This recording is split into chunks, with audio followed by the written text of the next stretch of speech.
आणि माझा त्यांच्याबरोबर विवाह झाला. तेव्हापासून गेलं कालच आमचा 30 वर्ष लग्नाचा वाढदिवस झाला.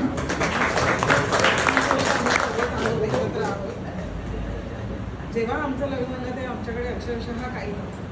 फक्त एकाच जमेची बाजू म्हणजे या बेस्ट उपक्रमाची नोकरी.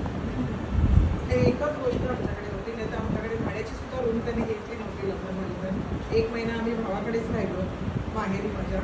नंतर भाड्याची रूम घेतली. सगळं संसार भांडी कुंडी खरेदी केली आणि मी संसार मांडला. कारण ते 9वीतूनच त्यांनी घर सोडलं होतं. गावाला त्यांची सगळी फॅमिली. 9वीत असताना घर सोडल्यानंतर पनवेलला त्यांनी भाऊंनी इकडे सायनला वगैरे असे बऱ्याच ठिकाणी फिरून हालाकीतच त्यांनी त्यांचं शिक्षण पूर्ण केलं. खूप हालापेष्टा सहन केलेल्या आहेत त्यांनी. आणि आता योगायोगाने त्यांना उपक्रमामध्ये नोकरी मिळाली आणि पुढचे सगळे दिवस नंतर सुरू झाले. तर ही नोकरी करत असताना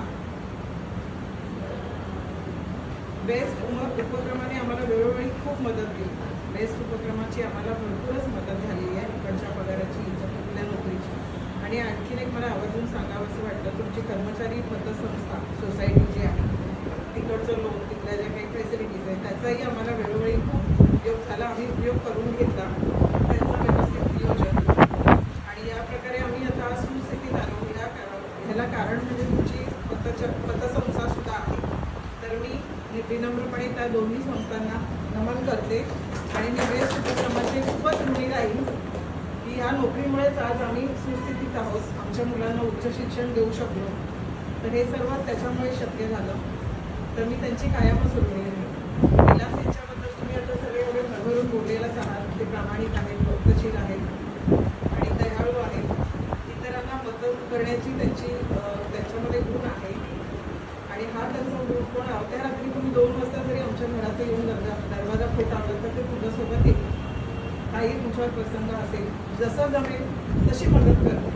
पण ते तुम्हाला निराश करून पाठवणार नाही की रात्री का मला आला माझी झोप असं ते मिळणार नाही. तुम्हाला तुमच्यासोबत असते, तुमच्याबरोबर असते, जी जमेल ती मदत करते. हाच त्यांचा गुण मला खूप आवडतो. तर आता आणखीन काय बोलू, सगळेच तुम्ही बोललात. तर बेस्ट उपक्रमांचे तुमचे सगळ्यांचे धन्यवाद. तुमच्यासारखे सगळे प्रेमळ सहकारी आम्हाला लाभले नोकरीच्या काळात. तर याबद्दल तुमचे सगळ्यांचे आम्ही ऋणी आहोत, आभारी आहोत. धन्यवाद.